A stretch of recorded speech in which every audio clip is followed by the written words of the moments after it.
생각의 힘을 기르는 알레오 북스. 여러분 안녕하세요. 조수진입니다. 유시민입니다. 예, 오늘은 리 맥킨타이어의 포스트 트루스를 다뤄보려고 합니다. 초대손님으로요. 정준희 한양대학교 정보사회미디어학과 교수님 모셨습니다. 안녕하세요. 안녕하세요. 어서 오세요. 안녕하세요. 예. 네. 교수님 엄청 바쁘신데 네. 나오셔서 감사합니다. 아닙니다. 좋은 책으로 불려주셔서 감사합니다. 이 책 해제를 쓰셨기 때문에 나오셔야 돼. 맞아. 근데 왜 이 책을 선정했는지 안 궁금하세요? 사실 궁금하긴 했습니다. 이게 지금 나온 지는 좀 됐는데 왜 하셨을까? 네, 우리가 이제 대한민국의 공동체의 구성원으로서 네. 우리들이 뽑은 대통령을 이해를 하고 싶잖아요. 윤석열 대통령을. 그렇지. 그런데 이 책이 필요한가요? 그럼요. 윤석열 대통령뿐만 아니라 대통령은 왜 저럴까? 김비서가 왜 저럴까가 아니고 대통령은 왜 저럴까? 이거 알고 싶죠? 너무 알고 싶죠. 무슨 대통령을 지지하든 안 하든 특히 지지하지 않는 분들 경우에는 왜 저럴까? 이거 알고 싶고요. 저런 대통령을 막 따라다니는 집권 여당의 정치인들은 왜 저러는 것일까? 또 알고 싶고요. 네. 그다음에 저렇게 하는 사람들이 잘하고 있다고 대답하는 약 30%의 시민들은 왜 그러는 걸까? 이것도 궁금하죠. 철통 지지율이 계속 30%, 33% 나오잖아요. 예. 그거를 확실하게 알려주는 책이에요, 이게. 그러니까 지금 우리가 2023년 연말로 다가가는 이 시점에서 우리 모두에게 가장 필요한 그 질문과 답을 주는 그런 책이에요. 물론 미국에서 일어나는 현상을 다룬 책인데 똑같아. 그래서 적절하게 선정한 거죠. 예. 그 말씀하시니까 이제 이해가 가는데 그 대상을 이해하려고 하는 걸 기본 욕구가 있으시잖아요. 그렇죠. 그리고 근데 그 이해하고 나면은 뭔가 부조리 하더라도 좀 나아지는 게 있잖아요, 마음이. 위로가 되죠. 예. 근데 그거를 이해 못 하시는 분들도 있더라고요. 그러니까. 예. 그러니까 엄청 열받잖아요, 예. 사람들이. 그러니까 맞아요. 그런 분들을 우리가 좀 도와드려야 돼요. 그러니까. 예. 대통령을 이해할 수 있는 틀로. 정 교수님께서 해제를 쓰신 거는 어떻게 하다가 쓰신 건가요? 원래는 여기 출판사 사장님께서 이제 번역이 조만간 끝날 책이 하나 있는데 추천사를 써달라고 부탁이 왔어요. 일반적으로는 추천사를 쓰죠. 그래서 제가 추천사를 충분히 쓸만한 책은 맞는데 그냥 쓰지는 못하겠다 그렇게 말씀을 드리고 이거를 이제 한국의 상황에 이제서 맞춰서 이해하려면 상당한 좀 이렇게 그 번역의 상황들이나 이런 것도 좀 살펴야 되고 약간의 좀 이해를 돕는 그런 내용들이 좀 필요하다. 그래서 이제 뭐 해제라는 거 처음 시도해 본 거긴 하지만 한국적 상황에서 비춰서 보면 어떨까라고 하는 거를 좀 얘기를 해주고 싶다. 이제 그랬더니 이제 거기서 또 허락을 해가지고 약간 특이한 형태로 좀 출판이 된 거죠. 그러니까 이 책이 주로 이제 가짜 뉴스와 연관되어 있는 여러 네. 사회 현상과 심리 현상을 다루는데 얼마 전에 대한민국의 집권당 당대표가 뭐 가짜 뉴스는 뭐 사형에 처해야 될 반국가 범죄라고 그랬잖아요. 그게 가짜 뉴스야. 내가 보기에는. 단어법적. 저는 그 문장이 이해가 안 갔어요. 사형제 실제적으로 우리 폐지 국가의 상태고 가짜 뉴스가 뭔지도 불명확한데 그걸로 사형에 처하자니까 이게 무슨 얘기인지를 정말 이상한 거예요. 그런 어법 자체가 또 여기서는 정확하게 안 나오지만 되게 탈진실적 어법에 해당하거든요. 상관이 없는 것들을 묶어서 하나의 논리인 것처럼 이제 표현하는 그런 방법인데 내용을 파악하기보다는 감정이 전달되길 바라는 화법에 이제 해당을 하는 거죠. 이게 그 해제의 맨 마지막 단락이요. 제가 네. 미리 소개를 드리면 약간의 예언서 같은 느낌이 있어요. 이 마지막 단락을 제가 좀 소개해드리면 이렇게 돼 있어요. 여기서 언론의 역할이 소환되지 않을 수 없다. 네. 의도적으로 거짓과 요소를 양산해 진실을 물타기하는 행동조차 유력 정치인과 정당의 것이기에 네. 사회적 발언으로 수용하는 한 탈진실은 추방되지 않는다. 네. 그 판단은 그들이 아닌 당신들의 몫이며 그 무게를 감당하지 않는 자에게는 지옥의 자리가 남겨져 있다. 이런 협박성 마지막 해제 문장까지 있습니다. 해제 마지막 문장이 지옥의 자리가 남겨져 있을 것이다. 이유 이러면서 이 본문에도 나오지만 저는 그게 이제 현실 저널리스트의 굉장히 중요한 무책임이라고 보거든요. 그러니까 기성 언론이 아무리 많이 힘이 없어졌다고 하더라도 가장 강력한 힘이 사회화되지 말아야 될 걸 사회의 자리로 끌어올려주는 그런 힘이거든요. 그러니까 가짜 뉴스는 사형에 처해야 마땅한 반국가 범죄다 이렇게 집권당의 당대표가 말했어요. 그러면 집권당 당대표가 이런 소리를 하면 되냐 이렇게 보도를 해야 되는데 그 말을 그대로 다운표 쳐가지고 그냥 보도를 해요. 그것도 그 하나의 얘기한 거죠. 의견인 그렇죠. 것으로. 예. 그러니까 근데 원래 사실은 또 공당의 정치인이 원래는 그런 얘기를 하면 안 되잖아요. 안 되죠. 그렇죠. 공당과 언론이라는 건 둘 다 우리 현실 정치나 사회 위로 올리지 말아야 될 담론들을 쳐내는 작업을 하는 게 요새는 그렇게 해야 장관 자리도 받고 그러더라고요. 그러니까 그게 대의민주주의인데 그들이 강조하는 대의민주가 그건데 그나마 장점이 있는 게 그거를 둘 다 하고 있는 거죠 지금 언론하고 협잡해서. 이 책이 포스트 트루스인데 포스트 트루스는 그냥 직역하면 진실 이후 이후 진실 이후예요. 근데 이게 우리말하고 그 무슨 라틴어나 이런 거하고 딱 맞지가 그렇죠. 않으니까 이게 탈진실로 번역이 돼요. 탈진실이라는 이 단어의 의미가 뭔지가 이 책에 나오거든요. 정확하게 좀 소개를 해 주시죠. 예. 물론 정의는 여러 가지만 이 사람이 이제 얘기를 하는 게 쉽게 말하면 내가 믿는 대로 세상은 벌어지게 돼 있다. 그리고 네가 말하는 증거는 내가 믿는 증거와는 다르기 때문에 너는 진실을 얘기할 수 없다. 이렇게 얘기하는 굉장히 오만한 태도라고 볼 수가 있죠. 그럼 여기서 말하는 포스트는 보통 시간적으로 뒤를 얘기하는 예. 경우가 많은데 이 책에도 소개하고 있지만 그 말을 하는 게 아니라 그러니까 트루스하고 반대다. 그러니까 진실이 벗어났다. 아니다. 벗어났다. 예. 라는 의미로 포스트 트루스라는 걸 쓰는 사실 거예요. 뒤에서 이제 막 포스트 모더니즘 이렇게 얘기했는데 포스트자가 붙는 여러 가지 것들이 있어서 그 전통에 있다 보니까 이제 이걸 쓰긴 한 건데 우리말 어법에 사실 말씀처럼 이렇게 잘 안 맞고요. 그러니까 진실을 추구하던 시대가 있었다. 예, 이제 이게 그 시대는 지났다. 예, 그 시대는 지났다. 요겁니다. 그래서 다른 포스트 트루스를 얘기한 첫 학자가 있었는데 그 사람이 뭐라고 얘기하냐면 이거는 현상이나 뭐 단순한 어떤 개념이 아니라 마음 상태라고 얘기해요. 멘탈리티라는 표현을 씁니다. 그 마음 상태는 미시적으로 보면 진실을 자기 마음대로 만들 수 있다고 믿는 사람들의 정신 상태를 말하는 건데 이 저자가 19쪽에 옥스퍼드 영어사전의 내용을 소개를 한 게 있어요. 옥스퍼드 영어사전에 이렇게 말을 했어요. 포스트루스, 탈진실이라는 것은 여론을 형성할 때 객관적인 사실보다 개인적인 신념과 감정에 호소하는 것이 더 큰 영향력을 발휘하는 현상. 네. 사회적으로 보면. 현상으로 얘기하면 이제 그렇게 정의가 되죠. 그러니까 미시적으로 개인으로 놓고 보게 되면 사실을 무시하고 내 신념을 앞세워서 어떤 판단을 하는 거고 사회 전체로 보면 사람들을 설득하려고 할 때 사실을 제시하기보다는 네. 그 사람들이 이미 가지고 있는 신념이나 감정 이런 거에 갖다 들이미는 것이 훨씬 더 영향력이 커지는 사회 현상. 이 이제 거시적으로 규정한 거죠. 예, 예. 이 둘 모두를 담고 있는 단어로 우리가 탈진실을 이해하면 될 것 같아요. 예. 사실 따윈 중요하지 않아. 내가 믿는 것이 곧 사실이야. 이런 태도. 그러면 이 책의 해제를 쓰신 게 2019년이고 지금 4년이 흘렀습니다. 네. 지금 탈진실 현상이 좀 나아졌나요? 아니면 더 심해진 건가요? 이게 이제 거시적인 흐름을 보면요. 진실의 시대는 끝이 났다는 얘기는 그게 만약에 맞다면 진실 이후의 시대가 상당히 오랜 기간 탄력을 유지할 거라는 뜻이거든요. 그리고 탄력을 유지한다는 건 가속화가 된다는 뜻이에요. 예. 다시 말하면 더 빨리 더 심해지고 있다는 거죠. 그리고 저는 이런 거시적인 흐름에 대한 판단이 맞다고 생각을 합니다. 오히려 2016년, 17년, 18년에 한참 처음 이 문제를 경험하기 시작했을 때보다 지금은 아까도 얘기했지만 공당의 정치인들이 과거보다도 훨씬 더 탈진실적으로 얘기를 하고요. 그게 효과적인 정치 전략이라고 강하게 믿고 있는 현상들이 나타나고 있거든요. 저는 2016년에서 2020년 사이에 그 미국이 경험했던 트럼프적 탈진실보다 지금의 윤석열적 탈진실이 훨씬 더 심해져 있다라고 보고 있어요. 더 심하다. 네. 근데 그 아리스토텔레스의 수사학에도 보면 그 사람을 설득하는 세 요소라 그래서 네. 맨 앞에 로고스가 나오지만 로고스는 이제 논리로 번역을 하지만 사실과 논리적 규칙에 입각해서 정보를 제공하는 게 로고스예요. 이제 로고스 다음이 파토스.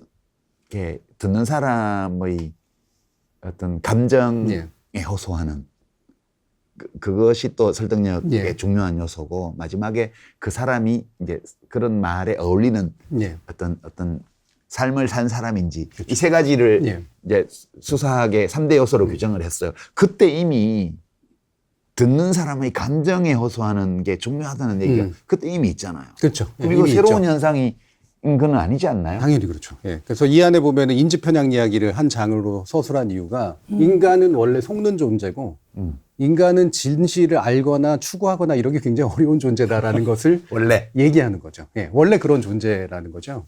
그러니까 탈진실이라고 말하기보다 속거나 가짜 뉴스나 아니면은 신념에 맞는 어떤 사실들을 선택하는 게 원래 인간이에요. 근데 그러지 않는 상태로 오기 위해서 그걸 이제 문명 상태로 만들기 위해서 수많은 노력들이 이제 된 거죠.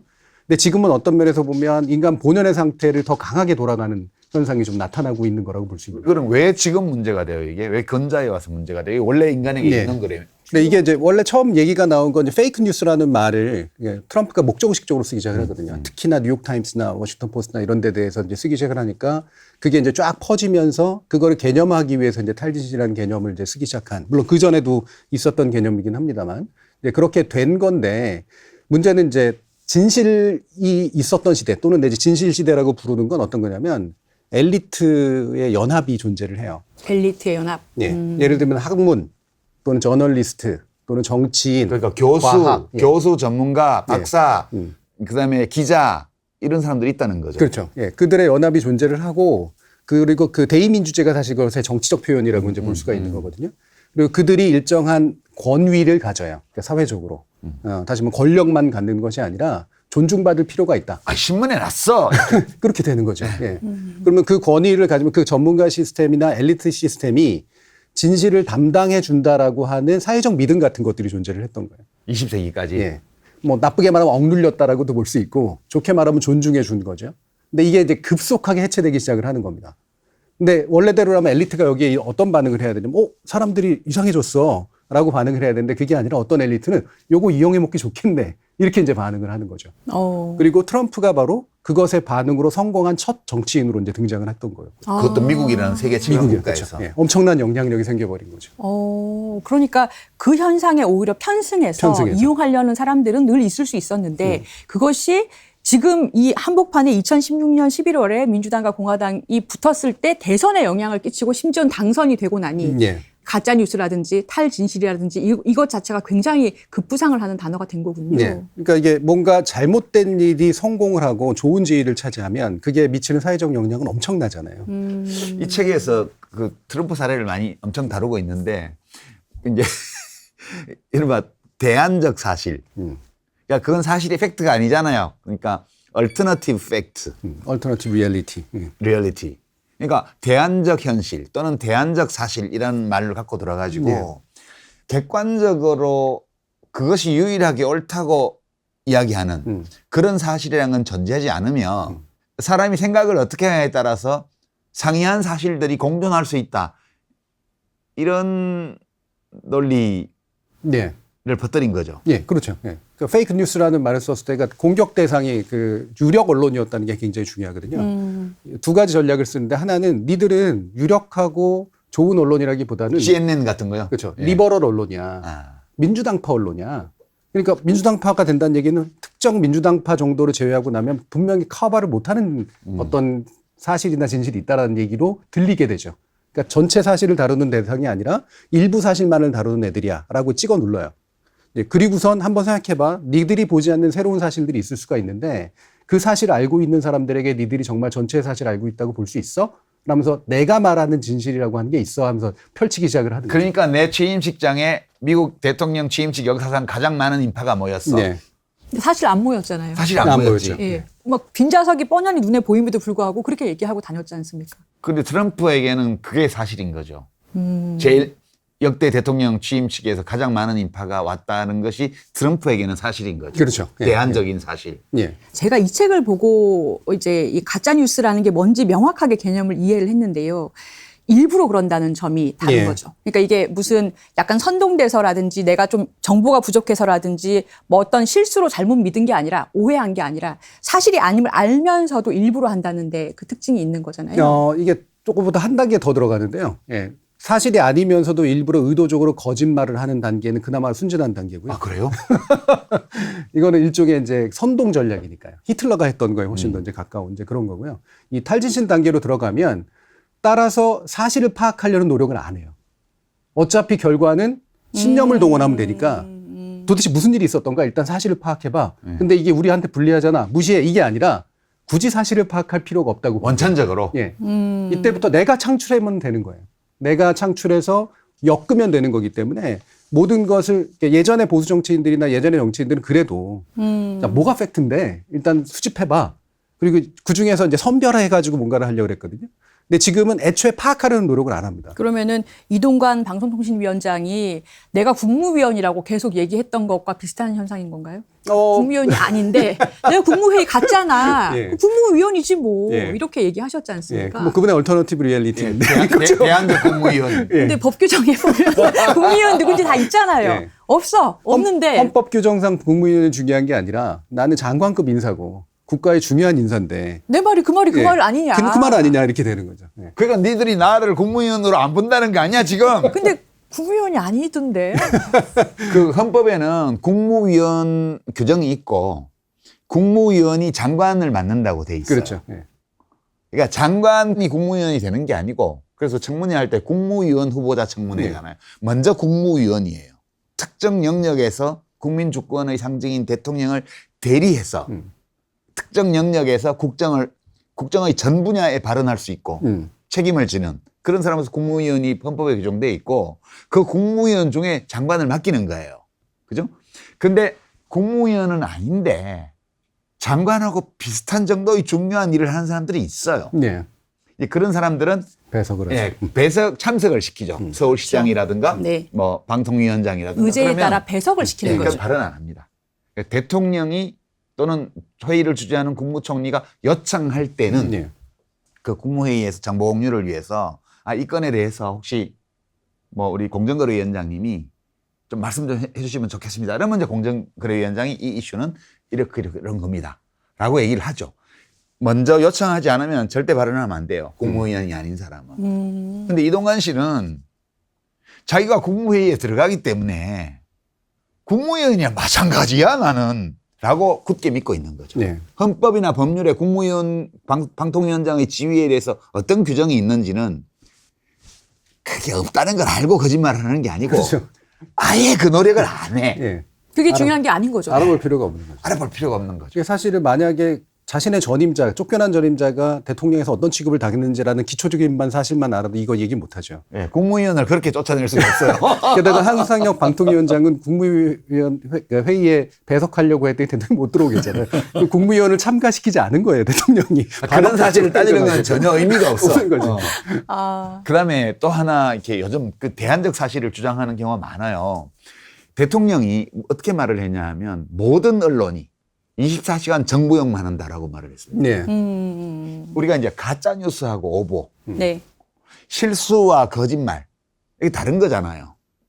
우리가 보통 사실이 아닌 말을 누가 했을 때 거짓말이야 그러면 그렇게 함부로 그러면 안 돼요. 그 사람이 착오로 그 말을 했을 수도 있기 때문에 우리가 보통 거짓말이야, 거짓말쟁이야 이렇게 말을 하면 일부러 사실이 아닌 정보를 제공할 때 그 사람을 거짓말쟁이라고 그렇죠. 그러고 거짓말이라고 그러는 거예요. 의도를 가지고 하는 거를. 알면서 하는 거를. 그러니까 가짜뉴스하고 오보는 달라요. 다르죠. 맞습니다. 예, 오보는 언론이 보도를 하다 보면 필연적으로 오보가 일정 부분 나올 수밖에 없어요. 예. 근데 그런 거는 가짜뉴스라고 안 그러는 거예요. 당연히. 비록 보도 내용에 사실이 아닌 것이 섞여 있다 할지라도 그것은 오보지 가짜뉴스가 아니에요. 근데 가짜뉴스는 이 책에도 그 정확한 규정이 나오지만 특정한 목적을 가지고 일부러 고의적으로 그것이 사실이 아님을 알면서 허위 정보를 제공하는 거. 예. 이게 가짜뉴스인데 어느 케이스일까요? 아니 모든 언론이 24시간 정부를 공격하고 있다. 이 말은 제가 볼 때 전혀 사실이 아니거든요. 압도적인 다수의 신문 방송이 예.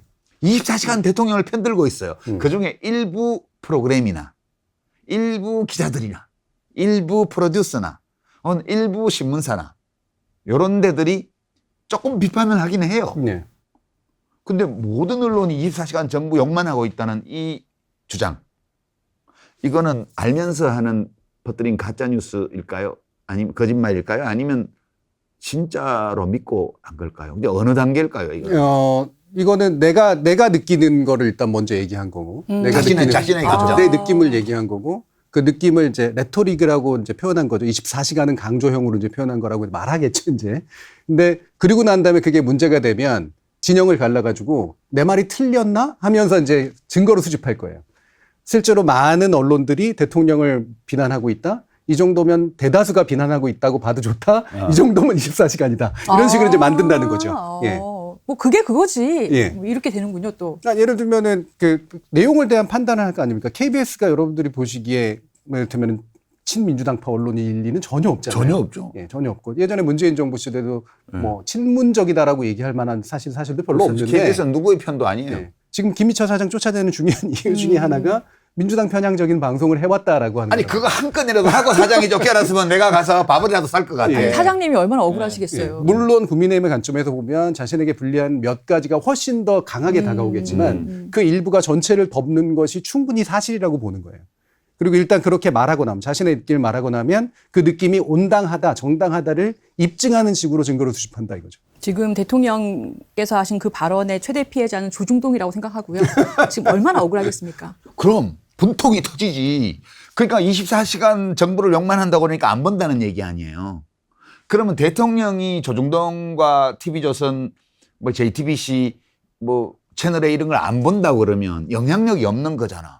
이런 모욕이 어딨어? 이게 도대체 이 창사 이래 이런 모욕을 당해본 적이 없을걸요? 예. 이 언론사들이? 없죠. 사실은 전반의 언론사들이 이런 식으로 대놓고 몇 번의 모욕을 당한 적은 사실은 없죠. 특히나 민주화 이후로는. 예. 민주화 이전에는 사실은 대놓고 그렇게 그때야 뭐 그때야 뭐 이게 예. 밥에만 대통령 하면 되던 시대니까. 예.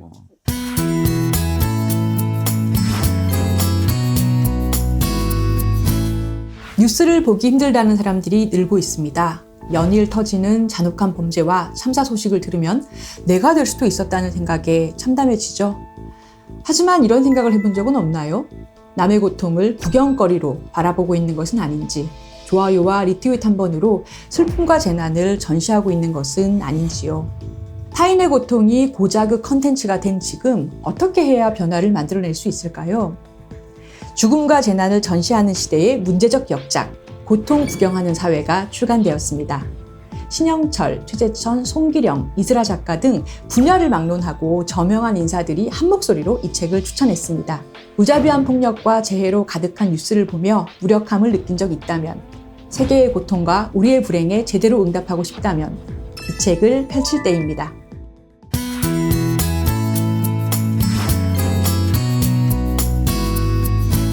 과학 부인주의를 보라. 이게 이 장의 제목입니다. 네. 과학 부인주의, 과학을 부인한다는 건가요? 네, 작가님 이게 무슨 얘기예요? 그러니까 과학자들이 실제 관찰이나 또는 관측이나 또 그 증명을 통해서 확고한 사실로 증명한 것들이 많아요. 지구는 둥글다. 예, 뭐, 그러면 뭐 자전한다. 태양 주변을 돈다. 네. 이런 거 우리가 확고한 진실로 받아들여요. 그냥 믿는 게 아니고 수많은 그 물질의 증거와 그 논리적인 그런 증명 과정이 있는 거잖아요. 근데 이제 이거를 아니라고 그러는 거예요. 이게 대표적인 사례로 지금 여기 들고 있는 게 담배. 담배와 암의 연관성에 관한 거, 그 다음에 탄소 배출과 기후 변화에 관한 거, 이 두 가지를 대표 사실로 꼽고 있어요. 그러니까 담배는 암의 원인이라는 증거가 없다. 담배가 해롭지 않다는 게 아니고 담배와 암 발병 사이에는 과학적으로 증명된 인과관계가 없다는 예. 주장. 또 한편에는 흡연은 암의 원인이다. 명확하다라는 주장이 있어요. 근데 아무리 증거와 연구 결과와 이게 사실을 제시를 해도 그거를 부정하는 반례들을 계속 자기들 나름으로 제시하면서 안 받아들이는 거예요, 이거를. 이 담배 논쟁 이야기를 책에서 소개하고 있는 것이 41쪽인데요. 담배 논쟁 이야기는 1953년 뉴욕시 플라자 호텔에서 시작되었다. 여기에서는 주요 담배 회사 수장들이 머리를 맞대고 대책을 궁리하고 있었다. 왜냐하면 얼마 전 담배의 타르 물질이 실험용 쥐에서 발생한 암과 관련되어 있다는 충격적인 논문이 발표됐기 때문이다. 모임의 리더는 PR계의 신화로 알려진 존 힐이었다. 그는 어느 담배 회사의 제품이 덜 유해한지를 가지고 논쟁을 벌이지 말고 대신 담배 회사들이 다 같이 연합해서 추가 연구를 지원함으로써 과학에 맞서 싸우자고 제안했다. 그래서 여기에 동의한 담배 회사들은 담배산업연구위원회를 설립하고 연구를 지원하기 시작했다. 이 담배산업연구위원회는 뭘 하냐면요. 첫 번째, 흡연이 암을 유발한다는 직접 증거는 없다라는 연구를 하고, 두 번째로 흡연과 암이 상관관계를 지적하는 기존 논문에 굉장히 많은 과학자들이 이 의문을 제기하고 있다. 이 두 가지를 연구해서 퍼뜨리는 역할을 하는 겁니다. 그리고 수많은 신문들이 전면 광고를 내걸기 시작했다. 4,300만 명에 이르는 사람들이 이 광고를 보게 되자 과학적으로 거의 매듭이 지어진 문제가 다시 의혹과 혼란에 휩싸이게 되었다. 그러니까 그 사례가 몇 층 위에서 되게 중요한 의미를 갖는데, 아까 이제 PR 전문가가 붙었다 그랬잖아요. 네. 그러니까 과학의 논리를 이제 PR의 논리로 바꾸는 거거든요. 선전의 논리로 바꾸는 거죠. 근데 여기에 참여했던 과학자들은 비과학적 행동을 한 게 아니에요. 예, 여기에 참여하는 연구자들은 아주 미시적인 증거를 수집하는 역할만 한 겁니다. 이게 중요한 거네요. 예. 그래서 예를 들면 인과관계가 명확하게 성립되지 않았다라는 식으로 반증할 수 있는 연구는 얼마든지 가능합니다. 그렇죠. 그게 전체적인 과학적 진실을 수립하지 못하더라도 그럼 과학 발전에는 그게 굉장히 중요합니다. 도움이 되죠. 타르가 자백하지 않는 이상, 내가 폐암 일으켜요 라고 말하지 않는 이상 이거 어떻게 증명을 하겠어요. 와, 그 멘트 좋아요. 이 분위기 좋아 오늘. 담배를 많이 펴도 멀쩡하게 100세까지 장수하시는 분도 있고, 그렇지. 담배를 안 펴도 폐암 발생하는 사람이 있어요. 예. 이게 우리가 흔히 과학의 이제 정수를 물리학을 그러지만, 물리학은 비교적 입증 내지 반증이 쉽거든요. 예. 물리 세계이기 때문에. 근데 생리 세계로 들어가면 훨씬 어려워져요. 이게 오랜 시간에 걸쳐서 굉장히 복잡한 변수들이 작동을 하기 때문에. 그래서 생리학 과학과 또 물리과학은 또 상당히 좀 다르거든요. 이 생리과학의 약점을 이용하는 거죠. 예. 그래서 이 중간중간에 빈틈이 훨씬 많은 과학이기 때문에 그 빈틈을 보여주는 연구를 하는 겁니다. 그럼 이건 철저히 과학적이에요, 그 자체는. 이분들은 그 전문가의 그런 양심에 반하는 일을 나는 하고 있진 않아. 않다라고 스스로 느끼죠. 마치 이제 나치에 복무했던 사람처럼. 하지만 그거를 기획한 자는 PR이거든요. 그걸 어떤 의미로 쓸 것이냐? 기존 과학을 부인하게 만드는 의미로 쓸 거죠. 다시 말하면 과학자들이 기존 과학을 부인하게 만드는데 동원된 거예요. 실제로 자발적으로 참여한 사람도 많아요. 돈 받고. 뭐 그렇죠. 예, 그게 더 넘어가면 실제로는 이제 스스로가 PR이 되는 거예요. 과학자를 버리고 PR이 되는 거죠. 우리나라에도 그런 사람 많아요. 예. 옛날에 뭐 무슨 토목공학 한다고 이러면서 나와서 막 북한에서 댐을 터뜨리면 뭐 서울이 뭐 63빌딩 허리까지 잠기고 이래갖고 애들 코 묻은 돈 이거 성금 모아가지고 건설회사 입에다가 꼬라박았잖아. 예. 맞아요. 전두환때. 예. 맞아요. 그때 토목공학 대학 교수, 서울대학교. 그것도 심지어는 그거를 무슨 그런 행위를 한 과학자들을 자기는 과학을 했는데 그거를 프로파간다 하는 사람들이 이용해 먹었다라고 말할 수 없어요. 예, 저는. 그렇죠. 그리고 4대강을 다 댐을 막아가지고 보를 세워가지고 저수량을 키우면 물이 맑아집니다. 라고 말하는 환경공학자를 우리가 과학자로 인정할 수 있습니까? 바로 이제 그 부분이 이제 두 번째 층인데요. 이거를 그래서 과학자들이 자신이 마치 희생양인 것처럼 얘기하는 게 잘못돼요. 이 책 안에도 사실 그 분위기가 나옵니다. 왜냐하면 자기가 어떻게 쓰이는지를 알아서 자신이 과학을 부인하게 만드는 데 동원되고 있다라고 하면 거부하거나 거기에 대해 들고 일어나서 얘기를 해야 되는데 침묵합니다. 또는 심지어는 스스로가 그걸 선동하는 자가 돼버려요. 자신의 과학자라는 명패를 이용해서 과학적이지 않은 짓을 하는 거죠. 그리고 그 사람들이 돈을 얻고 이득을 얻고 권력을 얻습니다. 그게 바로 제가 아까 얘기했던 엘리트 시스템의 붕괴의 굉장히 중요한 원인이에요. 대중들이 아는 거예요, 이제는. 그거 안 믿어, 이제. 전문가나 과학자라고 하는 놈들 다 알고 보면 4대강 얘기하면서 지원해주겠다가 4대강 아니라면 또 지원해주고 이런 식으로 쓰는 도구에 불과해. 나쁜 놈들이야. 그러면서 다수의 과학이 남긴 성과를 같이 부인해버리는 거죠. 그 소수의 과학자들이, 또는 소수가 아닐 수도 있겠습니다만. 그래서 과학 부인주의가 퍼지는군요. 퍼집니다. 이게 신념이 되는 거야. 그래, 과학을 내가 더 이상 존중할 필요가 있는 게 아니야. 쟤네들은 돈에 움직이는 애들에 불과해. 라면서 이제 전반적으로 전문가나 과학자를 불신하는 대열에 참여하게 되는 거죠. 그러면서 담배 막 피고 이거는 이거는 엘리트 또는 과학자들이 잘못한 거예요. 예. 자신들은 사회적인 일이나 정치적인 일에 관계없어라면서 회피했던 것의 결과물이 자신의 과학이 부인당하고 전문가의 권위가 떨어지는 현상하고 직접적으로 연결이 되는 겁니다. 그러니까 이제 담배 논쟁은 어떻게 됐는지 많은 분들이 아세요. 이제 이렇게 논쟁을 수십 년간 하다가 이제 담배 회사들이 계속 이거 싸우면서 손해배상 소송 당하고 이거보다는 인정을 하고 그렇죠. 예. 담배 케이스에다가 암을 일으킬 수 있다는 경고 문구를 넣고 그동안의 피해자들에 대해서는 돈을 우리가 왕창 내가지고 기금을 만들어서 보상을 해주도록 하고 이렇게 해서 합의를 하자. 이렇게 해서 이제 종결이 됐어요. 근데 이게 끝난 게 아니고 지금 기후위기 있잖아요. 저 이 책 네. 보면서 이제 꼭 이거 알리고 싶었는데 이 기후변화 문제에 대해서 이 저자는 확실하게 말을 하고 있어요. 이게 탄소 배출로 인해서 기후위기가 생긴다는 것은 적어도 과학계에서는 만장일치고 데이터도 제시했습니다. 네. 뭐 이것을 부정하는 논문이 한 건도 없다든가 이런 것들. 그런데 우리가 미디어에서 보면 트럼프도 그건 중국이 꾸민 음모라고 그랬고요.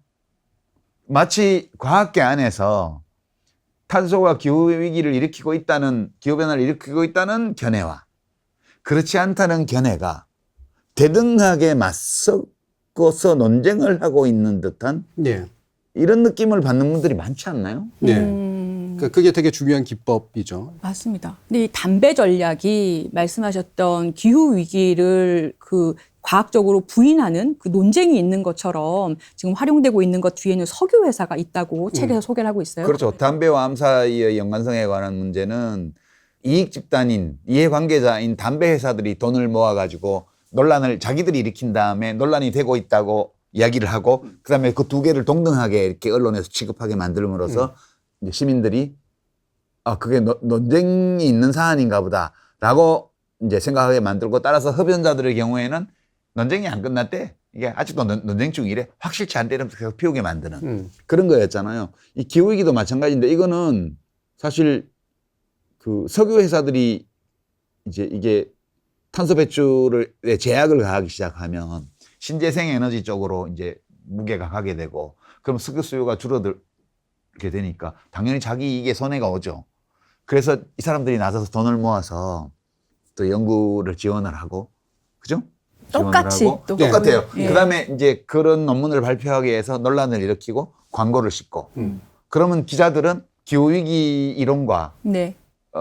그 탄소 배출이 기후위기와 관계가 없다든가 혹은 기후위기 자체가 없다는 주장을 동등한 자격을 가지고 있는 동등한 무게를 가진 서로 논쟁 중인 예. 이론인 것처럼 보도를 하는 거죠. 반대쪽 얘기도 실어줘야 되잖아. 그렇게 함으로써 과학 부인주의를 대중들에게 퍼뜨린 게 언론이라는 거예요. 사회화시켜버리는 거예요. 네. 그러면 이 탈진실에 대해서 과학 부인주의를 활용하는 것이 기업의 경우에는 경제적인 이유 때문인 거고요. 그러면 트럼프는 근데 왜 이 여기에 편승해서 뭐 중국이 뭐 다 꾸며낸 얘기다 이거는 정치적으로 무슨 이득이 있어가지고 한 거예요? 미중 갈등을 만들어낸 거죠.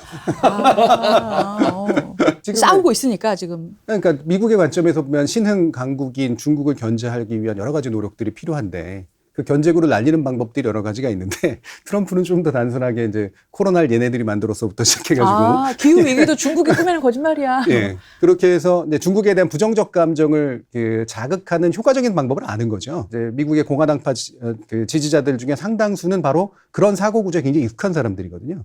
특정한 것 하나에 감정적으로 자극받아서 누군가를 영원히 미워하는 그런 어떤 태도를 가지고 있는 사람들이기 때문에 자신이 누구를 동원해야 되는가 명확하게 알아서 하는 발언들이에요, 그거는. 그러면 이 과학 부인주의라는 것은 두 가지 원인 때문에 사실은 계속 추동되는 거네요. 그러니까 하나는 경제적 이유, 기업들이, 또 하나는 정치적 이유. 예.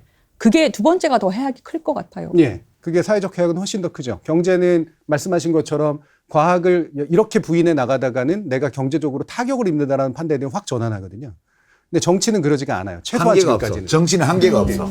어떤 면에서 보면 지난 근대 대의민주주의는 정치인들이 잘은 모르겠지만 과학이 뭔지 잘 모르겠지만 이 계몽주의에 편승하고 계몽주의에서 나온 성과를 정치로 활용하는 게 내가 권력 획득하는 데 도움이 돼라고 믿어서 생긴 현상일 수도 있어요. 그러니까 여기까지는 우리가 다 이해를 할 수 있는데 그다음 질문이 저는 더 재밌더라고요. 이게 그다음에 어떤 이게 이어지냐면 우리끼리 앉아가지고 지금 어처구니 없어. 담배와 암의 관계에 대해서 그런 식으로 얘기를 하다니 기후변화를 부정하다니 이런 식으로 한심하다는 듯이 얘기를 하고 있는데 이걸 진지하게 믿는 사람이 일정 비율로 있잖아요. 그렇죠. 이걸 말하는 사람도 심지어는 믿으면서 말을 해요. 왜 이게 가능하지? 어떻게 해서 완전히 과학적 사실에 반하는 이런 견해를 가질 수가 있으며 그걸 또 말할 수가 있고 그리고 사람들은 왜 일정 수의 사람들은 또는 심지어 다수의 사람들이 때로 그걸 받아들이지? 그렇죠. 우리 방송 보시는 분들도 댓글에 그런 거 정말 많아요. 도대체 이해가 안 갑니다. 그러니까 여기 보면 59쪽에 사회심리학 역사상 유명한 3가지의 고전적 발견이라고 그래서 그 3가지 이론이 나와 있어요. 네. 이게 왜 가능한지에 대해서 저는 이거 보면서 이 3가지 이론 그전에도 들어서 알고 있던 것들인데 이거를 가짜뉴스, 과학부인주의, 이 소위 대안적 사실 이런 것과 관련해서 이렇게 보니까 이거 완전 핵심이야. 여기가 제일 재밌어요. 탈진실의 뿌리에는 인지편향이 있다가 3장의 제목인데요. 인지편향을 위해서 아까 그 3가지 이론을 소개를 하고는 있지만 일단 인지편향이 뭐죠? 네. 뭡니까? 그러니까 인지라고 하는 건 우리 바깥에 있는 세계를 우리 내부의 어떤 인식과 지식의 세계로 끌어들이는 과정을 얘기하거든요. 감각으로부터 시작해서 그 지식으로 느끼는 그런 현상까지. 근데 이러려면 이제 감각기관을 거쳐서 이제 그런 일들이 일어나야 되잖아요. 근데 그것을 이제 받아들이는 건다는 건 결국은 인간의 생리적 그리고 정보적 처리 구조가 있다는 거예요. 예, 이를테면은 컴퓨터가 뭔가 정보를 처리하듯이 카메라가 사진을 찍듯이 똑같은 기계적 과정이 사실 우리 생리적인 구조 안에 있어요. 그러면 이 생리적 구조가 예를 들면은 눈의 필터가 프리즘이 잘못되어 있으면 또는 두뇌의 회로가 뭔가 망가져 있으면 또는 애초에 잘 만들어져 있다고 하더라도 한계를 가지면 당연히 외부에 있는 사실을 내부의 어떤 사실로 재현하는 데 장애가 생기겠죠. 네. 근데 아주 중요한 원칙이 뭐냐면 외부에 있는 것을 내부로 받아들이는 건 당연히 불가능하다라는 거예요. 다만 변형된 형태로 해서 우리 안으로 뭔가 끌어들일 수가 있다. 이런 겁니다. 예를 들면 카메라가 전 세상을 똑같은 해상도로 찍을 수가 없듯이 똑같은 맞아요. 거거든요. 예. 그러면 카메라는 이거를 해상도로 높게 처리할 수도 있고 낮게 처리할 수도 있는 차이만 있을 뿐이에요. 그러니까 인간도 좀 더 높은 지적 능력이 있을 수 있고 좀 더 낮은 지적 능력이 있을 뿐이지 세상을 그대로 이해할 수는 없는 거죠. 이게 이제 인간의 굉장히 중요한 한계고요. 그 편향이라고 부르는데 그 과정에서 우리 인간의 생리 구조가 어떤 과정을 택하냐면 경제학적 과정을 택합니다. 에너지를 되도록이면 덜 쓰는 방향을 택해요. 예. 다시 말하면 계속해서 주목하고 있으면 내가 나가버리니까 되게 선별적으로 나한테 유리한 것만 받아들일 수 있도록 하는 방식으로 진화를 합니다. 네. 거기에 나온 것 중에 하나가 바로 인지 부조화죠. 뭐냐면 기존에 알고 있던 것과 다른 것들을 만났을 땐 조심하라 라는 게 우리 안에는 장착돼 있는 거예요. 위험한 거거든요. 이미 입증된 것들 위해서 사는 게 편하다. 네네네. 라는 것을 우리의 인지구조 안에 장착시켜서 그게 경제학적이다라고 하니까 진화가 일어난 거죠. 그러니까 어떠냐면 새로 등장한 사실이 이를테면 더 진실에 부합하는 것임에도 불구하고 내가 기존에 알고 있던 것과 다르면 불편하죠. 불편하죠. 굉장히 불편합니다. 에너지가 더 들지 네. 않습니까? 그리고 되게 짜증도 나고 힘들고 불안하고 공포스러워요. 그게 인지 부조화 상태인 거예요. 부조화 상태죠. 그걸 견디기 힘들어요. 불안함과 스트레스를 느끼는. 네. 그게 진실이든 뭐든 간에 다른 사실을 접하면 인지 부조화가 일어나면서 스트레스를 받게 되는 상태. 네. 그리고 그 스트레스를 해소하는 방법의 가장 대표적인 법이 부정하는 거예요. 이거 내가 잘못 본 걸 거야. 그러니까 기존의 내 신념을 수정하는 게 아니고 기존의 내 신념과 마찰을 일으키고 있는 객관적 사실을 부정해버려. 부정해버리는 게 훨씬 단기적으로는 편하죠. 내가 지난번 대선 때 2번을 찍었어. 네, 네. 근데 찍어놓고 봤는데 지금 이상해. 이상하다는 얘기가 막 들리고 있어. 그러면 내가 이상한 사람을 찍었단 말이야. 그래서 자기 자신에 대해서 몹시 불편한 감정에 사로잡히게 돼요. 인지 부조화가 이럴 때 생기는군요. 이제 이거 인지 부조를 해소하는 하나의 방법이 지난번에 내가 판단 착오해서 실수했어. 다음부터는 사람을 잘 봐야 되겠어. 라고 말하면 편해져요. 이 방식이 있고 또 하나는 예. 아니야. 훌륭한 사람이야. 잘하고 있어. 문재인은 간첩이야. 민주당 빨갱이야. 홍금노는 공산당이야. 이렇게 해서 객관적으로 우리가 인정할 수 있는 사실들을 부정하고 자기가 이미 대통령으로 찍어준 사람이 주장하는 바를 그대로 받아들임으로써 그 부조화를 해소하는 방법도 있죠. 예, 그렇죠. 그리고 상당수는 후자를 선택한다는 겁니다. 그게 경제학적으로는 더 유리한 방식이기 때문에. 왜 그러냐면 우리 기존에 집이 있다고 쳐보세요. 근데 집이 잘못되면 집 전체를 뜯어고쳐야 되잖아요. 뜯어고치는 거 굉장히 어렵거든요. 돈도 많이 들고 위험하잖아요. 그러니까 안 뜯어고치고 불편함에 익숙해지는 게 훨씬 더 투자적인 관점으로서는 나는 맞아요. 친자연적으로 살 거야. 예, 그렇죠. 낭만적이잖아. 뭐 이렇게 하는 게 현실의 문제를 다루는 데 훨씬 더 간편한 방법이라는 거예요. 예, 그래서 그것이 이제 인지부조화를 조화로운 상태로 바꾸는 멍청한 방법인데 하지만 유지되는 방법이라는 거죠. 인간이라고 하는 건 원래 이제 그런 존재라는. 그러니까 우선 대통령이 지지율이 국정수행 지지율이 30% 수준밖에 안 돼요. 그러면 대통령 입장에 생각해 봐요. 불편하잖아. 아니 나는 잘하려고 이 나라를 잘 이끌 수 있다고 생각하고 다수 국민의 지지를 받아서 대통령이 됐는데 되자마자 취임하자마자 지지율이 내려가기 시작해갖고 지금은 30에서 35% 사이를 왔다 갔다 해요. 그러면 불편하지. 그러면 보통은 내가 뭔가 국민 다수의 마음을 얻을 정책을 못 펴고 있는가 그렇지. 생각하는 게 그러면 이제 맞잖아요. 야당 정치인을 만나서 얘기도 좀 들어보고 내가 뭐 그렇죠. 잘못했어요? 라고 물어보기도 하고. 지금 필요한 민생 정책이 무엇이냐도 알아보고. 그렇지. 기자들을 모아가지고 내가 뭐 잘못했냐라고 논쟁도 할 수 있고. 그렇죠. 뭐 그다음에 뭐 이렇게 언론 보도나 이런 걸 보면서 살펴볼 수도 있고. 그래서 내가 이거 이런 걸 고쳐서 이렇게 하면 좋아지겠구나라고 하는 것이 아니고 이 불편을 어떻게 해소하냐면 모든 언론이 24시간 정부욕만 하기 때문에 이런 거야. 그리고 그렇죠. 친북, 종북, 공산 전체주의자들이 너무 많이 퍼져 있어. 시민단체를 포함해가지고. 시민단체를 포함해가지고. 야당 다 해가지고. 이 잘못된 사상에 사로잡혀 있는 사람들이 너무 넓게 지금 카르텔을 형성하고 사회를 지배하고 있어. 공산 세력이. 공산 전체주의 세력이. 예. 그러니까 얘네들을 척결하지 않으면 나라가 바로 설 수가 없고 내 지지율도 안 올라갈 거야. 그런 내가 지금 똑바로 해야 될 일은 얘네들을 척결하는 일이야. 그렇게 생각하면 마음이 편해져요. 내가 뭔가 공산 전체주의 세력 또는 1+1을 100이라고 하는 비과학적 세력들에게 의해서 핍박받고 있다는 느낌이 들잖아요. 그럼 본인이 하고 있는 지금의 어떤 잘못된 정책이든 국민의 마음을 얻지 못하는 나머지 67%의 마음을 얻지 못하는 정책을 펴는 게 정당화되네요. 그렇죠. 그래서 이념이 중요하다고 하는 거예요. 그렇죠. 이념이 중요하다고. 그러니까 이게 너무 잘 이해가 돼요. 이 인지부조화론 한 가지만으로도 우리 대통령의 많은 언행을 그렇죠. 네. 아니 찬성한다 좋다 이런 뜻이 아니고 어떻게 되면 사람이 저렇게 될 수 있는지를 알 수 있다니까. 그러면 되게 이렇게 뉴스 시간에 이렇게 얼굴을 마주쳐도 우연히 일부러 그런 건 아니고 뉴스를 틀었는데 우연히 얼굴이 나오잖아요. 그래서 덜 괴로워 내가. 인지 부조화 중이시구나. 인지부조화를 저렇게 해소하시는 중이구나.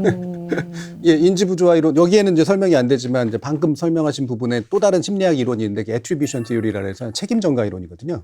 네. 예, 인지부조화 항상 같이 오는데 내 이 불편한 상태를 해소하기 위해서 누군가한테 책임을 전가하는 거예요. 예.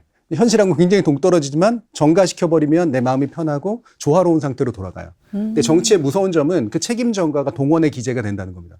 다시 말하면 비슷한 분노를 쓸데없는 대상에게 쏟아붓는데 많은 사람들이 동참하게 만들어요. 그게 이제 나치가 히틀러가 그렇죠. 썼던 예. 방법이죠. 괴벨스가 썼던 유태인 죽이고. 유대인들을 그렇게 해놓고. 예. 탈진실의 뿌리에는 인지 편향이 있어서 이것이 유지가 되는데요. 첫 번째로 인지 부조화를 봤어요. 두 번째로 그럼 이게 아까 그 말씀하신 국힘 쪽의 의원들은 그러면 왜 그걸 다 따라가느냐? 그치. 에서 책권문을 하나 유 작가님께서 뽑아 오셨다고요?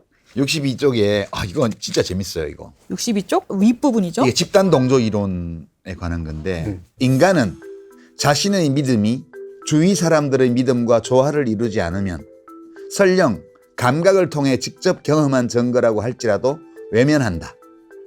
간단히 말해 인간은 집단 압력의 영향을 받는다. 응? 자신이 가진 믿음과 다른 사람의 생각이 서로 조화를 이루기 바라는 마음. 예. 이게 있다는 거예요. 이게 집권 여당 안에 딱 모여 있으면 거기서 10발자국만 나가서 생각해 보면 이거 아니다 싶은 것도 그 안에서 많은 사람들이 대통령 훌륭해 정말 애국자 옳은 말씀이에요 라고 말을 할 때 속으로 근데 찍지 마 삐처리 해줘요 찍지 마 하면서 국회 그 상임위 회의장에서 카메라 돌아가는 가운데 기자들한테 소리 질렀던 사람을 또 문화부 장관으로 또 임명을 했어요. 응? 그러면 그거에 대해서 이거 좀 아닌 것 같은데? 라고 생각한 어떤 여당의 의원이 있다고 생각하고 의총에 갔더니 모두들 국가 인재는 당연히 다시 이렇게 해야지. 대통령이 전사가 필요하대잖아. 그렇고 이제 야당과 싸울 문화부 장관을 쓴 거니까 잘 됐어! 라고 몇몇 충성파들이 막 떠든다고 생각해봐요. 그러면 순간적으로 불편해지지. 아닌데. 내가 우리 공동체의 다수의 구성원들과 동떨어진 생각을 하고 있다는 또는 동떨어진 믿음을 갖고 있다는 느낌이 들 거 아니에요. 불안해지죠. 그래서 이제 따라가는 거예요. 이게 왜 그러면 TK 지역에서 윤석열 지지율이 그렇게 높았고 지금도 잘하고 있다는 대답이 다른 지역에 비해서 훨씬 높으냐. 이 현상으로 왜냐면 주변에 보면 다 잘한다는 사람이 많기 때문에 네. 거기서 내가 이거 아닌 것 같은데 하고 말하는 순간 왠지 왕따가 될 것 같기도 하고. 그러니까 내가 왕따가 되기 싫어서 동조하는 게 아니고 자기 생각을 계속 조정하다 보면 정말 대통령이 잘하는 것처럼 보일 수가 있는 거예요. 네. 예. 그 현상을 너무 잘 설명해줘서 네. 제가 책권문으로 이게 단순하게 얘기하면 우리는 고립되는 걸 두려워한다. 음. 예, 인간이 가지고 여기서 시작한 거고요.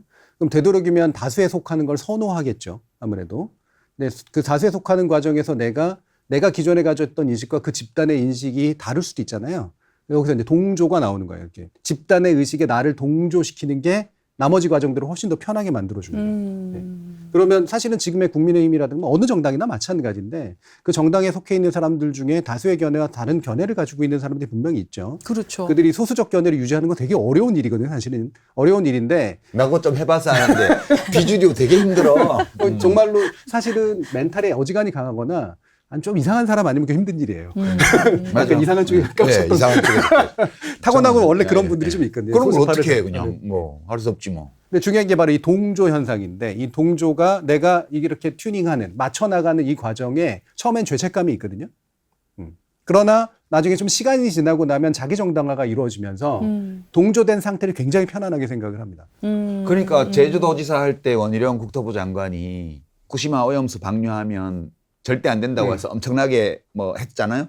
김기현 당대표도 야당 시절에는 그거 하면 안 그렇죠. 된다고 네. 미리 그게 다 울산, 제주 이런 데가 전부 일본하고 해류가 섞이는 데니까 그렇게 했던 분들이 지금 와서는 자기가 2년 전에 했던 거하고 똑같은 주장을 하는 사람을 공산전체주의 뭐 비과학적이고 허위선동이고 가짜뉴스고 이런 식으로 말을 해요.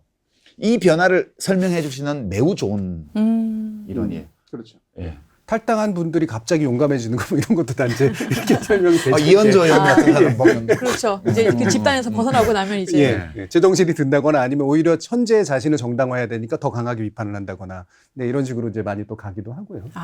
이게 다 이해가 하나씩 착착 맞아 떨어지네요. 네, 이게 원래는 실험 심리학자들이 이제 이제 너무나 명백한 답이 있는 문제들을 주면서 이상한 종교 집단에서 사람 구워 삶을 때 이렇게 카페 같은 데서 주변에 싹 사람들 배치해 놓고 미담 만들어내서 마음을 얻은 다음에 전도하는 이런 수법이 다 이런 건데.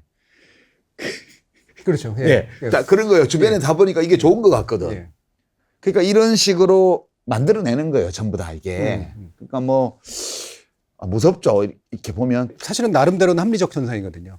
예, 사실 보면은 내가 나를 너무 강하게 믿는 것보다 주변의 눈치를 살피는 게 그래 좋은 게 좋은 여러모로 거지. 생존에 유리하고 두루두루 예, 원만하게 유리하죠. 살아야지. 그리고 실제로 그러니까 우리가 살아남았겠죠. 여기 계신 분들이 아마.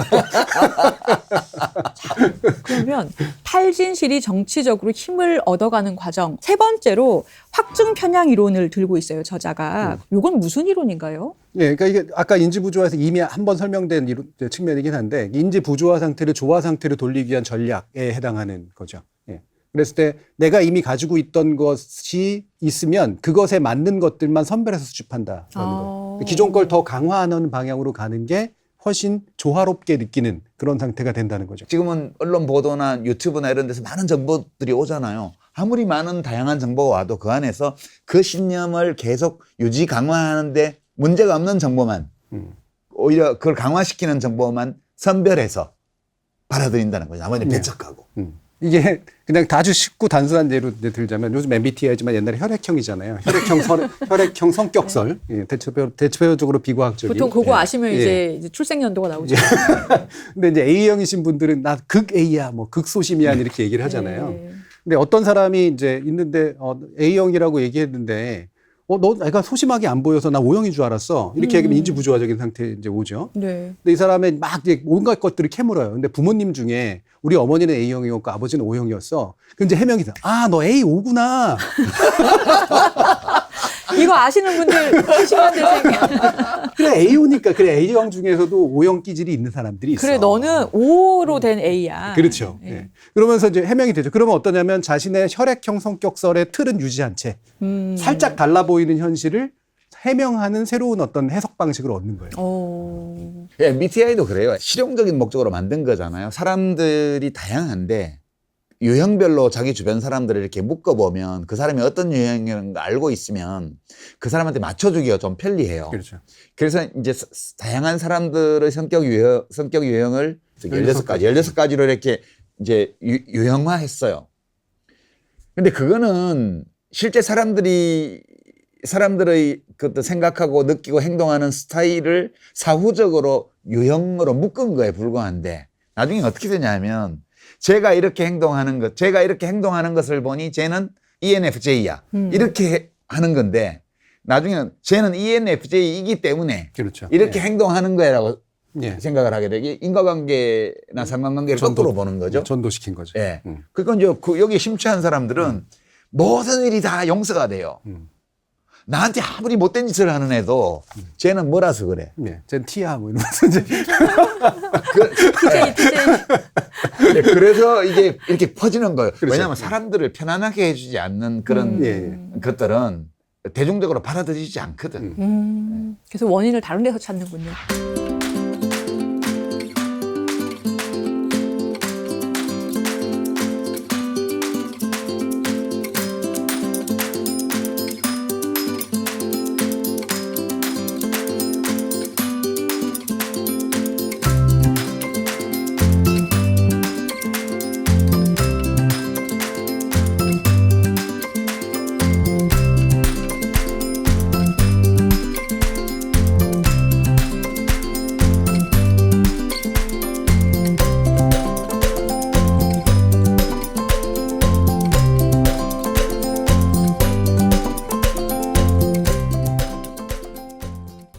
저는 이 장에서 제일 재밌었던 거는 사실은 이 앞에 세 가지는 고전적으로 많이 네. 얘기가 됐던 건데요.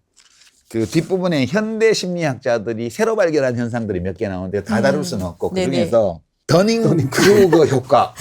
저도 그게 제일 재밌었어요. 대박이야. 무릎을 쳤습니다. 네. 이거 진짜 끝내주지 않아요? 예, 그렇죠. 예. 너무나 정확한 소개 좀 사례들이 막 소개 좀 나오죠. 해주세요. 예, 더닝크루거 효과라는 거는 자기가 지적 능력이 그렇게 뛰어나지 않은데 지적 능력이 뛰어나다는 사실을 모를 정도로 지적 능력이 뛰어나지가 않아서 다시 말해 자신이 무식하다는 걸 모르는 거죠. 그래서 이걸 뭐라고 부르냐면 너무 멍청해서 멍청한 줄도 모르는 현상이라고요. 예. 네. 여기에 이제 지식 한 방울이 뿌려졌을 때 무서워지는 현상이 그렇죠. 선택의 자유라는 책 한 권 읽었다.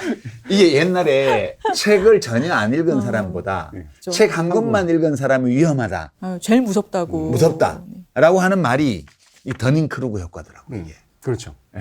그래서 예를 들면은 반지성주의적인 면모의 가장 대표적인 윤석열 대통령이 취임사를 통해서 반지성주의 배격을 얘기하고 과학에 굉장히 무지해 보이는 분이 이제 비과학적이라고 사람들을 욕하잖아요. 빛보다 빠른 물질이 있다고 얘기를 하는 분이. 그러니까 이게 이제 전형적인 더닝크루거 효과인데 이게 그 더닝크루거 효과에 있는 사람들의 특징이 뭐냐면 어느 한 가지에 꽂히는 그런 게 있고요.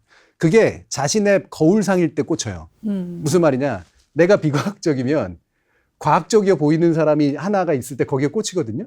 근데 그게 자신의 비과학성 때문에 보인 건데 나도 과학적이라고 생각을 하는 거예요. 저 사람을 알아보는 내가 과학적이라고 생각을 하는 거죠. 그래서 이 모든 비과학자들을 다 욕하는 이런 겁니다. 반지성주의에 꽂힌 이유도 내가 반지성주의니까 사실은 반지성주의의 대상이 돼야 되는데 그런 성찰 능력은 없고 반지성주의란 말이 갑자기 꽂혀서 다 반지성주의로 보이는 거예요. 그러니까 가설이 뭐냐면 윤석열 대통령이 쓰는 몇 가지 어려운 개념어들이 그가 안 가지고 있는 것들이라는 거예요. 과학을 얘기한다는 건 그분이 비과학적이라는 얘기고 반지성주의를 얘기를 한다는 건 스스로가 반지성주의라서 얘기를 지성이 한다는 없기 때문이고. 예, 예. 그런 말 가짜뉴스를 자꾸 얘기하는 건 스스로가 가짜뉴스를 만들기 때문에 공산 전체주의 욕을 비판을 자꾸 하는 본인이 전체주의적이기 때문에. 그렇죠. 예.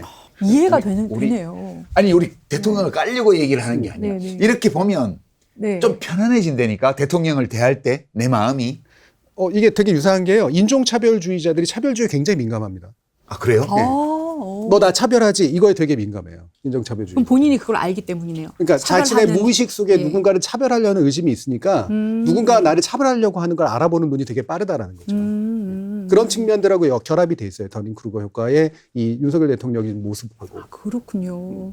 사실은 선비 같은 분이나 정의로운 분들은 사실 사기꾼을 못 알아보죠. 네. 그런 생각을 해본 적이 없기 사기꾼을 때문에. 그러니까 잘 문재인 알아보고. 대통령이 윤석열 검찰총장을 발탁한 이유 못 알아보는 거야. 못 알아보죠. 예. 그것도 일종의 확정 편향이에요. 예, 그런 것도 있죠. 그럴 나와 리가 비슷할 거라고 생각하는 경향이 있죠. 이렇게 얘기하는 사람이 그럴 리가 없어. 예. 이렇게 생각을. 그러니까 깡패처럼 권력을 쓰는 사람은 상대도 권력이 주어지면 깡패처럼 권력을 쓸 거라고 생각해요. 그러니까 먼저 깡패처럼 칼을 써버리는 거죠. 예. 지금의 집권 세력이 나타나는 권력, 저는 오버킬 현상이라고 이제 표현을 하는데, 오버킬. 예, 과도하게 저럴 정도로 잔혹하게 왜 권력을 쓰지? 상대가 그렇게까지 그럴 사람들은 아닌데, 그럼 그 얘기는 뭐냐면 내가 만약에 권력이 없고 쟤들이 권력을 줬으면 쟤들은 나를 저렇게 했을 거야 라고 생각하는 경향이 있다는 거예요.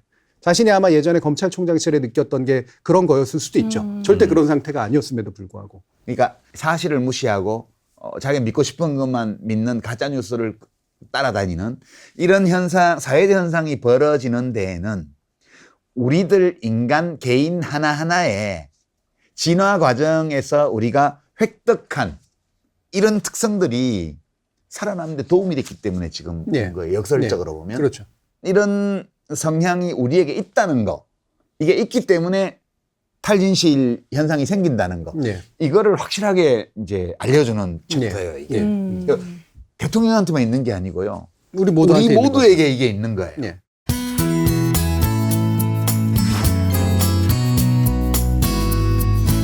자, 저희 1부에서 이 탈진실이 발생하는 원인, 그리고 그러한 심리학적인 이론, 그리고 정의 한번 살펴봤습니다. 정준희 교수님, 요 부분에서 채권문 문장을 꼽아 오셨다고 하던데요. 예. 저는 아예 그냥 앞부분이죠? 앞부분에 나오는 건데, 하지만 지금 당장 우리가 집중해야 할 일은 어떤 진리, 이론이 타당한지 따지는 게 아니라 사람들이 어떤 다양한 방식으로 진실을 전복시키는지 이해하는 것이다. 이게 탈진실 자꾸 하다 보면 진실이라는 게 원래 무슨 뜻이에요? 진실이라는 게 정말 있긴 한가? 사실 다 누구나 그런 회의가 있거든요. 어려우니까 진실이라는 것 자체가. 진리도 어렵고. 그러면 자꾸 이제 막 과학이론, 철학이론 따져서 정말로 맞는 진실을 추구하려고 노력하게 되는데, 그거보다는 중요한 게 진실이라고 하는 것들을 믿지 않고 일부러 그거를 체계적으로 전복시키려고 하는 사람들이 왜 어떻게 저런 행동을 하는가에 전략적으로 집중하는 게 맞다. 우리가 진실을 더 많이 안 다음에 진실을 가르쳐 주려고 하지 말고 진실을 자꾸 뒤집으려고 하는 사람들의 심리가 뭐지? 저들은 왜 저런 것들을 믿으면서 저렇게 전복적 행동을 할까? 이거를 전략적으로 이해하는 게 이 문제를 해결하는 데 훨씬 더 도움이 된다는 거예요. 정말 영리한 문장이네요. 맞는 얘기네요. 네. 서로 이렇게 막 집회 막 하시면서 이것만 보면 이해를 할 텐데 왜 저렇게 생각하나 이렇잖아요. 근데 사실은 그 심리를 이해하려고 하는 게 더 네. 중요한 키 포인트다. 예를 들면 아스팔트 우파이신 분들한테 가가지고 여러 여기저기 진보 유튜버에서 긁어온 또 그것도 사실 그렇게 정확하지 않은 자료를 모아다가 진실은 이겁니다라고 내밀어봤자 그분은 절대 받아들이지 않아요. 네. 나름대로 지적인 분들은 반대 증거를 자기는 내려고 하겠지만 보통보다는 넌 저로 가 이렇게 얘기하겠죠. 그렇죠. 그분들이 거기에 모인 심리가 있는 거예요. 그런데 그거 들고 가면 잘못하면 맞아요. 얻어맞죠. 네. 그러니까 이들이 여기에 모여있는 이 현상의 의미를 이해를 해야 되지 거기에 진실 조각을 들고 가가지고 설득하려고 하면 문제가 훨씬 더 꼬이고 복잡해진다는 거고. 아까 뒤에도 나오겠지만 가짜뉴스를 척결하려고 하면 오히려 되게 정치적 위험에 좀 빠질 수가 있어요. 언론을 예를 들면 자유에 대해서 무시한다든가 과잉한 규제를 하려고 하게 된다든가 그러면 그거 하려고 하는 사람 다 어딘가 도망가서 또 가짜뉴스 만들거든요. 가짜뉴스를 때려잡으려고 하면 가짜뉴스는 없어지지 않아요. 가짜뉴스가 생기는 파리가 꼬이는 쓰레기통을 치워버려야 되는 건데 그것에 이제 의미를 집중하는 게 낫다. 저는 이 문장이 이제 저한테는 그런 의미로 다가왔습니다. 좋습니다. 그러면 1부 마무리하고요. 2부에서 가짜뉴스, 포스트 트루스 어떻게 척결할 수 있는가에 대해서 저자가 해법을 어떻게 제시하고 있는지 한번 알아보도록 하겠습니다. 구독과 좋아요, 알림 설정까지 그리고 팟캐스트로도 많은 관심 부탁드립니다. 감사합니다. 감사합니다. 수고하셨습니다.